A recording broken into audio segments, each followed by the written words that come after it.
여러분, 우리나라 최대 금융 그룹 중 하나가요. 지금 음식 배달 업계의 판을 완전히 뒤집어 놓고 있습니다.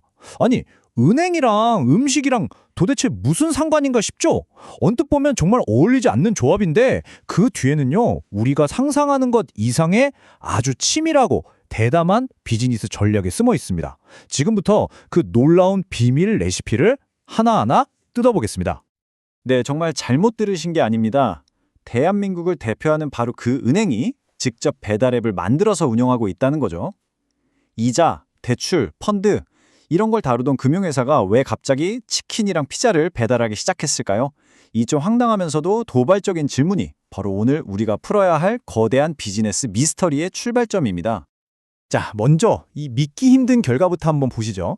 신한은행의 배달앱 땡겨요가 출시된 지 딱 2년 만에 한때 배달의 민족과 시장을 양분했던 절대 강자 요기요를 밀어내고 업계 3위에 올라섰습니다. 와, 이건 그냥 순위가 하나 오른 게 아니에요. 철옹성 같던 기존 시장의 질서를 그냥 뒤흔들어 버린 말 그대로 거대한 지각 변동인 거죠. 월 결제액을 보면요, 불과 1년 만에 80억 원대에서 400억 원대로 무려 5배나 폭증했습니다. 모두가 이 시장은 이제 끝났다, 정체됐다고 말할 때 도대체 어떻게 이런 폭발적인 성장이 가능했을까요? 이 미스터리를 풀기 위해서 오늘 우리가 함께 따라가 볼 이야기 순서입니다.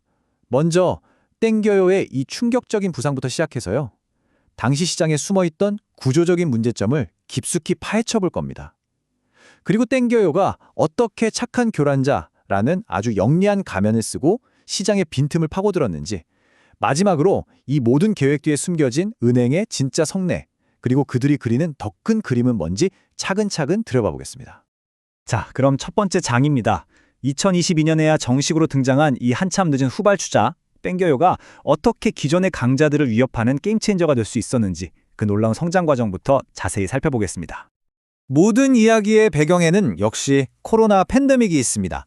이 그래프를 보시면 팬데믹 이전에는 10조 원도 채 안 되던 국내 배달 시장이 2021년에는 26조 원을 훌쩍 넘어서면서 그야말로 기하급수적으로 커졌죠. 시장 자체가 어마어마해진 겁니다. 하지만 빛이 강하면 그림자도 짙어지는 법 아니겠어요?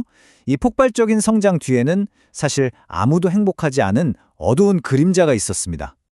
바로 두 번째 장, 시장의 숨겨진 문제입니다.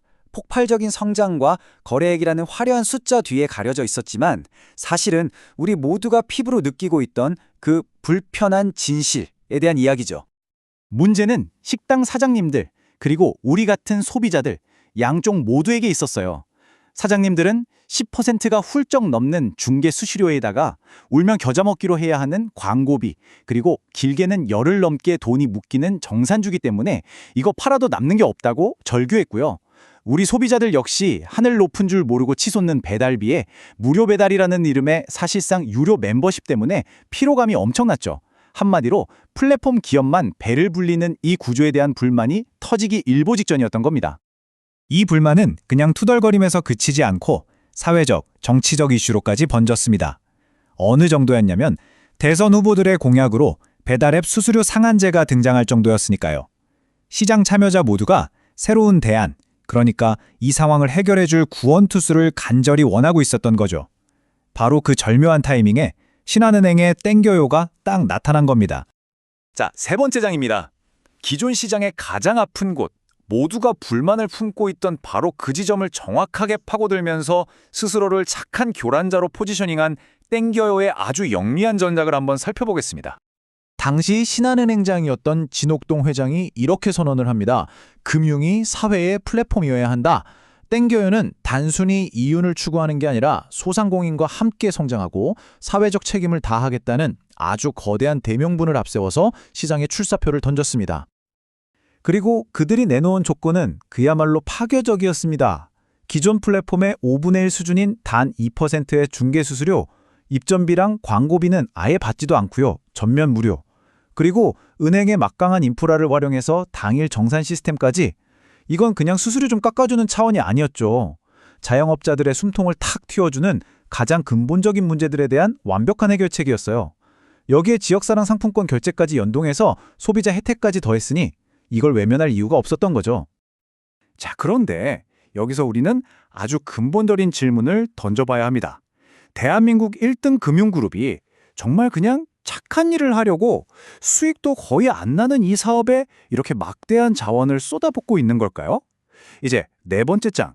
이 모든 선한 이야기 뒤에 숨겨진 은행의 차갑고 계산적인 진짜 속내를 들여다볼 시간입니다. 먼저 이 숫자부터 한번 보시죠. 약 4조 5천억 원, 신한금융그룹이 단 9개월 만에 벌어들인 순이익입니다. 그런데 참 역설적이게도요. 신한금융의 가장 큰 고민이 바로 여기서 시작됩니다. 돈을 너무 많이 그리고 너무 쉽게 번다는 이미지 때문이었죠. 고금리 시대에 예대마진, 그러니까 대출이자란 예금이자의 차이로 막대한 돈을 버는 은행에 대한 비판 여론이 그 어느 때보다 거셌습니다. 정치권에서는 심지어 횡재세를 도입해야 한다는 목소리까지 나왔죠. 실적은 사상 최대인데 국민들의 시선은 점점 차가워지는 딜레마. 은행 입장에서는 이익 구조를 다변화하고 이 부정적인 이미지를 어떻게든 바꿔야 할 아주 절박한 이유가 있었던 겁니다. 이 도너 차트를 보면 그 절박함이 명확하게 보입니다.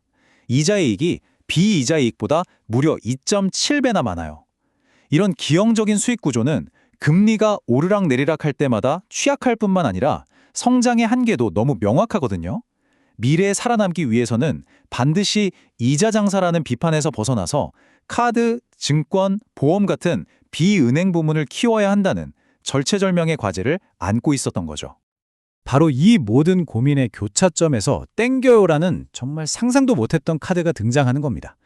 자, 이제 마지막 장입니다. 당장의 수익이 아니라 미래를 내다본 이 결정이 어떻게 은행의 운명을 바꿀 핵심 무기가 되는지 그 놀라운 시너지 효과를 분석해 보겠습니다. 결론부터 딱 말씀드리자면요. 땡겨요의 본질은 음식 배달 앱이 아닙니다. 이 슬라이드의 정의처럼 수많은 소상공인과 소비자들을 신한이라는 거대한 울타리 안으로 끌어들이기 위한 미래 가치를 보고 투자하는 거대한 데이터 및 고객 확보 플랫폼인 셈입니다. 땡겨요를 통해서 신한이 진짜로 얻는 자산은 배달 수수료 몇 푼이 아니에요. 바로 이런 것들입니다. 매일 현금이 오가는 수백만 소상공인 네트워크, 어느 가게가 잘 되고 안 되는지를 실시간으로 보여주는 고급 신용평가 데이터, 우리 같은 소비자들의 구체적인 소비 패턴 정보, 이 모든 게 바로 미래금융의 핵심 원유인 데이터고요. 새로운 고객을 확보하고 맞춤형 금융상품을 만들 수 있는 황금 같은 기회인 거죠. 이 표를 보면 그 시너지가 얼마나 강력한지 한눈에 딱 들어옵니다. 땡겨요의 매출 데이터를 기반으로 신한은행은 장사 잘 되는 우량 자영업자에게 더 좋은 조건의 사업자 대출을 제한할 수 있겠죠. 소비자 결제 정보를 분석한 신한카드는 개인에게 최적화된 카드 혜택을 설계할 수 있고요. 더 나아가서 이 거대한 사용자 네트워크 전체에 신한투자의 펀드나 금융상품을 판매할 수도 있습니다. 배달앱 하나가 그룹 전체를 먹여 살리는 데이터 파이프라인이 되는 정말 완벽한 그림이 그려지는 거죠. 그리고 여기서 신한의 전략이 정말 영리했던 지점이 드러납니다. 원래 은행이 본업과 관련 없는 비금융 사업을 하려면 금융당국의 아주 까다로운 승인을 받아야 하거든요. 하지만 수수료 때문에 고통받는 소상공인을 돕는다는 ESG, 즉 사회적 공헌이라는 명분은 이 모든 규제 벽을 단숨에 뛰어넘는 최고의 명분이 되어준 겁니다. 결국 이 모든 걸 한 장으로 요약하면 이렇습니다. 대중에게 보여준 이야기는 소상공인을 돕는 착한 금융이었지만 그 수면 아래에 숨겨진 진짜 비즈니스 전략은 데이터와 고객을 먼저 확보해서 비이자 수익을 극대화하고 그룹의 미래 성장 동력을 확보하는 것이었습니다.